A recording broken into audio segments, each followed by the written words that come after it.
सत्संग से सोधी आवे, नहीं जीव 84 में जावे। सत्संग से सोधी आवे, नहीं जीव 84 में जावे।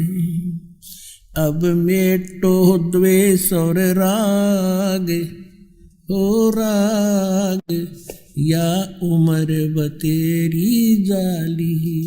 अब मेटो द्वेष और राग, हो राग या उम्र बतेरी जाली।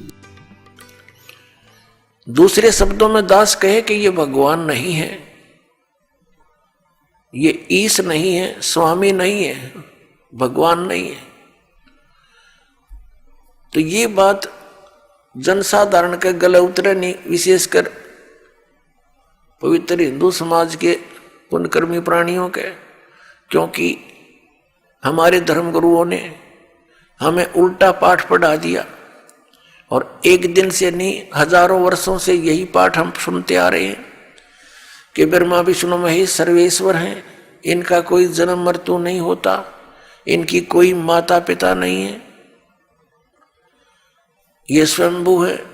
तो जिस कारण से दास ने ये शब्द बोल दिया कि ये भगवान नहीं है, ये बात एक बहुत विवादप्रस्त हो जाएगी यदि प्रमाण नहीं दिखाया गया। तो आपको प्रमाण दिखाते हैं। एक समय इस शिवपुराण के अंदर लिखा है, पवित्र शिवपुराण के अंदर, कि श्री ब्रह्मा जी रजगुण और श्री विष्णु जी सतगुण का आपस में विवाद हो गया, झगड़ा हो गया। ब्रह्मा जी कहते हैं कि मैं सबका उत्पत्ति करता हूं, विष्णु तू मेरा पुत्र है। विष्णु जी कहते हैं तू मेरी नाभि कमल से उत्पन्न हुआ है, तू मेरा पुत्र है। वो कहता मैं तेरा बाप, वो कहता मैं तेरा बाप। दोनों का युद्ध हो गया। उस युद्ध की शांति के लिए इस काल भगवान ने, जो इनका पिता है, जिसको ये सदाशिव कहते हैं पौराणिक, और ये हिंदू धर्म के गुरु जी, उस सदाशिव ने इनके बीच में एक स्तंभ खड़ा कर दिया, तेजों में पिलर, बहुत लंबा चौड़ा लिंग स्तंभ। तो ये लड़ना तो भूल गए, उसके और छोर को खोजने में लग गए। जब दोनों असफल रहे तो फिर वो सदाशिव, जो इनका पिता है ब्रह्मा जी विष्णु जी शिव जी का, वो शिव रूप धारण करके वहां खड़ा हो गया। फिर उनको ज्ञान बताने लगा, कहने लगा कि तुम अपने आप को भगवान मान बैठे, तुम भगवान नहीं हो, यू आर नॉट गॉड। अपना आत्मा दास का है तो विदग्जा इनके इतिहास बताते हैं तो आपको स्वीकार्य होगा। ये देखिए, यह है श्री शिव महापुराण हिंदी टीका सहित भाग 1। श्री शिव महापुराण विद्या अवरिधि पंडित ज्वाला प्रसाद जी मिश्र कृत हिंदी टीका सहित, खेमराज श्री कृष्णदास प्रकाशन मुंबई, इतने यहां से प्रकाशित है। हम इसके ये देखिएगा, इसके पृष्ठ नंबर 11 से हम शुरू करेंगे। ये है विद्वेश्वर संहिता भाग 1 छठा अध्याय। नंदी केश्वर बोले, हे योगीधर, आगे एक समय विष्णु भगवान शेष सैया पर अपने गुरुड़ आदि पार्षदों से संयुक्त लक्ष्मी सहित शयन करते थे। उस समय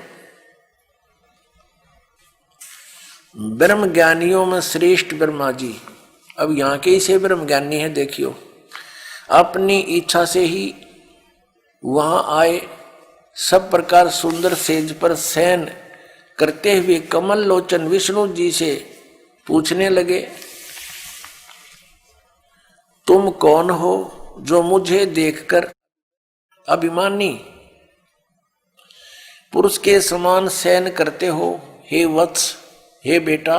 ब्रह्मा जी कह रहे हैं विष्णु जी को, हे वत्स, हे बेटा उठो, देखो मैं तुम्हारा स्वामी आया हूं, तेरा मालिक आया हूं। आए हुए गुरु को देखकर जो अभिमान करता है, उस द्रोही मूड का प्रायश्चित होना उचित है। यह सुनकर विष्णु जी के अंतर में तो क्रोध हुआ, अंदर तो बड़ा गुस्सा आया, पर ऊपर तो शांत बने रहे, परंतु बाहर से शांत रहे और बोले, हे वत्स, हे बेटा, तुम्हारा मंगल हो, बैठो, इस आसन पर विराजमान हो। अब विष्णु जी कहे, उसने ब्रह्मा जी को कहा, जा बेटा बैठ जा। इस समय तुम्हारा नेत्र कुटिल और मुख वक्र यानी टेढ़ा क्यों हो रहा? गुस्से में हो रहा था ब्रह्मा जी। ब्रह्मा जी बोले, हे वत्स, हे बेटा विष्णु, तुमको समय के प्रभाव से अभिमान है। हे पुत्र, मैं तुम्हारा रक्षक और जगत का पिता मैं हूं। विष्णु जी बोले, यह तो सब जगत मुझ में सचित है, तुम चोर के समान किस प्रकार अपना कहते हो? तुम मेरी नाभि कमल से उत्पन्न हुए हो, इससे मेरे पुत्र हो, मुझे पुत्र कहना सर्वथा व्यर्थ है। नंदीकेश्वर बोले, इस प्रकार ब्रह्मा विष्णु दोनों ही रजोगुण से मुग्ध होकर विवाद करने लगे। मैं श्रेष्ठ हूं, मैं स्वामी हूं, ऐसा कहकर एक दूसरे को मारने की इच्छा से युद्ध करने में उत्सुक हुए।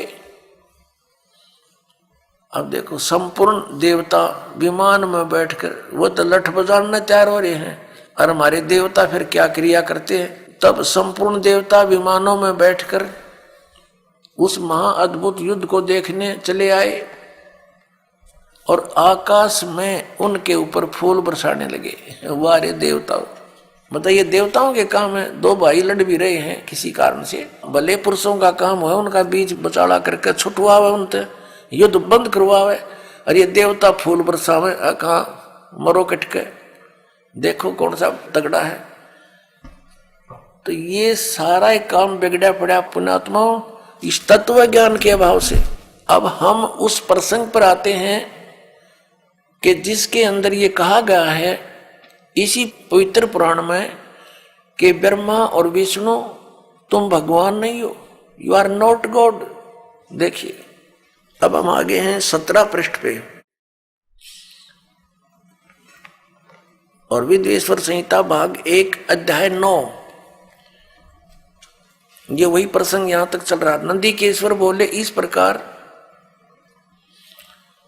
भगवान ने उन नम्र हुए। अब क्या हुआ कि उन दोनों के बीच में, अभी आपको बताया था, उन दोनों ब्रह्मा और विष्णु जो लड़ रहे थे उनके बीच में एक पिलर खड़ा कर दिया तेजों में, लिंग बहुत लंबा चौड़ा, जिसका कोई और छोर उन दोनों को नहीं मिला। और फिर ये स्वयं प्रकट हो गया। कौन? इनका पिता, ये सदाशिव बोलते हैं इसको, ये काल ब्रह्म, जिसने गीता का ज्ञान दिया। अब यहां देखिए, हम जो आपको दिखाया था, फिर देखिए, ये पृष्ठ 17 पे विद्वेश्वर संहिता भाग 1 अध्याय 9 पर नंदीकेश्वर बोले, इस प्रकार भगवान ने उन नम्र हुए ब्रह्मा और विष्णु पर अनुग्रह करके उनके युद्ध में परस्पर उनकी सेना मारी गई थी, उस सब को यहां देखें। उन दोनों की अज्ञानता और वैर को दूर करने के अर्थ उनसे क्या कहा भगवान, काल भगवान ने, सदाशिव ने क्या कहा कि मेरे सकल और निष्कल यानी साकार और निराकार में भेद से 2 रूप हैं, परंतु और ईश्वर नहीं है, मेरे अतिरिक्त कोई प्रभु नहीं है। इस कारण उनके 2 रूप नहीं हो सकते, पहला सतम रूप और दूसरा पीछे मूर्तिमान रूप धारण किया। इसमें ब्रह्म रूप निष्कल है, ये निष्कल है, निष्फल नहीं। और ईश्वर रूप सगुण है। मेरे ये दोनों रूप सिद्ध हैं, दूसरे किसी के नहीं हो सकते। इस कारण तुम दोनों को अथवा दूसरों को ईश्वर तव की प्राप्ति नहीं हो सकती। तुमने जो अज्ञान से अपने को ईश माना, तुमने अज्ञान से अपने को ईश यानी भगवान माना, यह बड़ा अद्भुत हुआ। उसके दूर करने को ही मैं रण स्थान में आया। अब तुम दोनों अभिमान त्याग कर मुझ ईश्वर में अपनी बुद्धि लगाओ। मेरे प्रसाद से लोक में सब अर्थ प्रकाश होते हैं। मैं ही परब्रह्म हूं। अब ये काल बोल रहा है, अब यहां विचलित कर रहा है इनको। मैं ही परब्रह्म हूं, मेरा ही कल अकल रूप है। ब्रह्म होने से मैं ईश्वर हूं। अनुग्रह आदि मेरा कर्त्य है। सर्वव्यापी होने से और जगत के वर्धक होने से मैं ब्रह्म हूं। हे ब्रह्म केशव, समतव और व्यापक होने से मैं आत्मा हूं। मैं इस सब का ईश हूं। यह मेरा है, मेरे सिवाय किसी दूसरे का नहीं है। प्रथम तो ब्रह्म तो ज्ञान के निमित्त निष्कल ब्रह्म का प्रादुर्भाव हुआ। 18वें पृष्ठ पर चलते हैं। इससे मैं अज्ञात रूप हूं, पीछे तुम्हें प्रगट दर्शन देने के निमित्त साक्षात ईश्वर तत्क्षण ही मैं सगुण रूप हुआ हूं। अब यहां ये क्या कह रहा है? श्री सदाशिव ब्रह्मा विष्णु महेश का पिता, ब्रह्मा विष्णु महेश का पिता ये सदाशिव यहां क्या कह रहा है? ये कह रहा है कि पहले तो ब्रह्म रूप हुआ वो स्तंभ, वो तो समझो मेरा निष्कल रूप है, निर्गुण रूप है मेरा। ये स्तंभ आया पिलर, और ईब में निर्गुण से सगुण हो गया, तुम्हारे सामने आया। अब देखो हम अपने उस प्रसंग पर आते हैं। हमने ये देखना है कि ब्रह्मा और विष्णु और ये शिव ये भगवान नहीं है, ये प्रभु नहीं है। ये प्रसंग था। यदि ये दास वैसे सिंपल कहकर छोड़ देता तो बहुत विरोध मान लेते भक्तजन, क्योंकि उन्होंने कोरा अज्ञान सुना हुआ है, ज्ञान नहीं सुना, सदग्रंथों का उनको ज्ञान नहीं। इसलिए सदग्रंथों को रूप करना अनिवार्य हो गया है। अब आगे ये क्या कहता है देखिएगा। ये पृष्ठ नंबर 18 अध्याय 10 चल रहा है, पृष्ठ नंबर 18 पे। और शिवपुराण विद्वेश्वर संहिता भाग 1 10वां अध्याय। हम यहाँ पढ़ते पढ़ते आगे 9वां अध्याय यहाँ समाप्त हो गया। जो हमने यहाँ पढ़ लिया, इससे मैं अज्ञात रूप हूँ, पीछे तुम्हें प्रगट देने के लिए निमित्त साक्षात ईश्वर तत्क्षण ही मैं सगुण रूप हुआ हूँ। अब यहाँ नीचे आ जाएंगे इसके। इति श्री शिव महापुराणे विद्वेश्वर संहिता भाषा टीकायाम 9वां अध्याय, ये 9वां अध्याय इति हो गया, समाप्त हुआ। अब 10वां शुरू हो गया, ये 10वां। अब हम यहाँ 10वें में पढ़ रहे हैं नीचे। हे पुत्रो, ब्रह्मा और विष्णु को इनका पिता वो सदाशिव काल कह रहा, हे पुत्रो, यह कृत आपने तप से प्राप्त किया है, जो कि सृष्टि की उत्पत्ति और पालन कहता है, सो मैंने प्रसन्न होकर तुम्हें दिया है। इसी प्रकार दूसरे दो कृत रुद्र और महेश्वर को प्रदान किए हैं। अब देखो, जो दास सिद्ध करना चाहता है, एक तो ब्रह्मा और विष्णु और फिर रुद्र और महेश्वर, ये 4, इनसे 5वां है यू सदाशिव, जो ब्रह्मा विष्णु महेश जी के पिताजी हैं। और इनकी माता कौन है? वो दुर्गा है। वो भी दिखाएंगे आपको सदग्रंथ में, देवी पुराण के अंदर दिखाएंगे। अब यहां देखिएगा, यहां स्पष्ट हो गया कि ऊपर तो इन दोनों के विषय में बोला है, पुत्रों यह कृत आपने तब से प्राप्त किया है जो कि सृष्टि, उत्पत्ति और पालन कहता है, इन दोनों का ये जॉब है।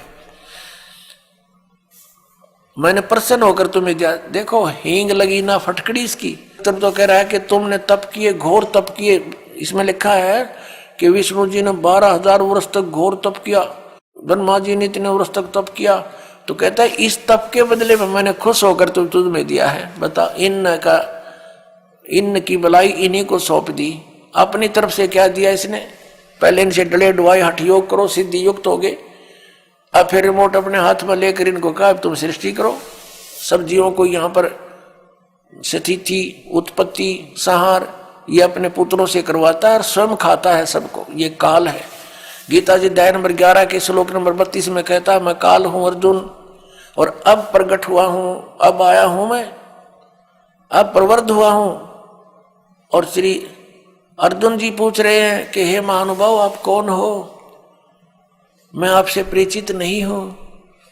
अरे अर्जुन का साला था श्री कृष्ण और उससे अपरिचित हो गया इतनी जल्दी? क्योंकि वो श्री कृष्ण था ही नहीं, श्री कृष्ण में प्रवेश वो काल था। और जब बाहर निकल कर देखा तो उसका इतना रूप हो बाहर निकल गया उससे, जब विराट रूप दिखाया श्री कृष्ण तो ओझल हो गया, दिखाई भी नहीं दे रहा था उनकी रोशनी के अंदर। और अर्जुन कह रहा, पूछ रहा आप कौन हो, मैं आपको पहचान नहीं पा रहा हूं। तो काल था। वो कहता है मैं काल हूं और सबका नाश करने के लिए अब प्रवृत्त हुआ हूं। तो ये इनका पिता है। और वो क्या कह रहा है कि ब्रह्मा और विष्णु तुम्हें दो जो कृत जॉब दिए हैं, तुम्हारे को दो विभाग दे दिए। एक तो उत्पत्ति विभाग, रजोगुण विभाग से उत्पत्ति होती है, ब्रह्मा जी को रजोगुण युक्त कर दिया और विष्णु जी को सतोगुण युक्त कर दिया, और तीसरे अपने पुत्र को तमोगुण युक्त कर दिया, अपना स्वरूप बना लिया। कहते सदाशिव कहता है जब ये खड़ा है कि मैं इन्हीं के रूप, ये मेरे ही स्वरूप में है।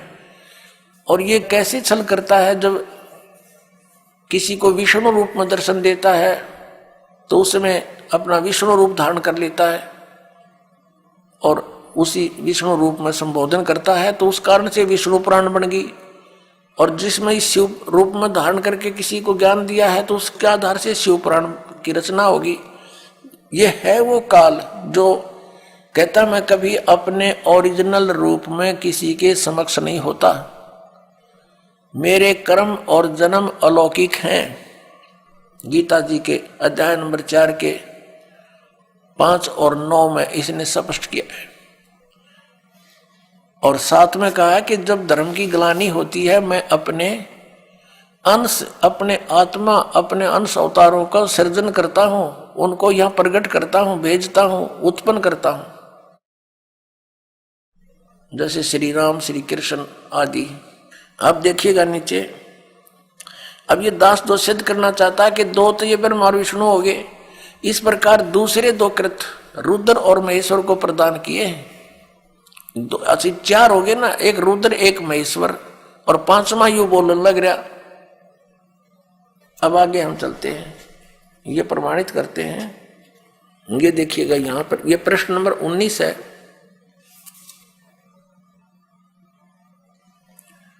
और ये विद्वेश्वर संहिता भाग 1 अध्याय 10 चल रहा है, यहां से हम लेंगे। हे सौम्य, मेरे अज्ञान से विमुख होने से तुम्हें अज्ञानता आ गई।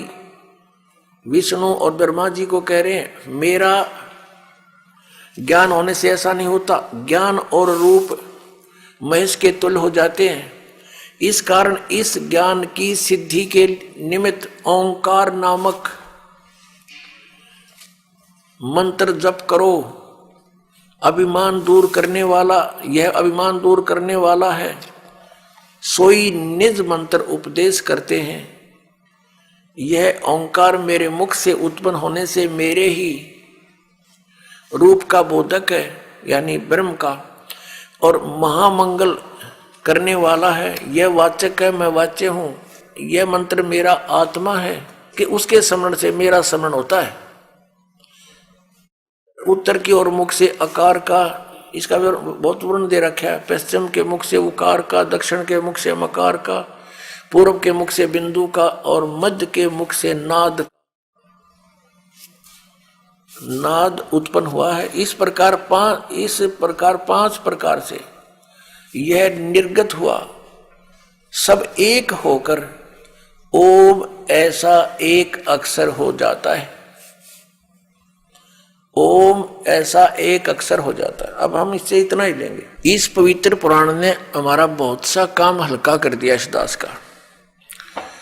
एक तो ये सिद्ध कर दिया कि ब्रह्मा और विष्णु और शिव और रुद्र, महेश्वर जिसको कहते हैं, ये भगवान नहीं है, ये ईश नहीं है। इसलिए दास कहता है कि तीन मुख्य रूप में दास के प्रवचनों में ये ब्रह्म समझो। एक सरब्रह्म, एक अक्षर ब्रह्म और तीसरा परम अक्षर ब्रह्म।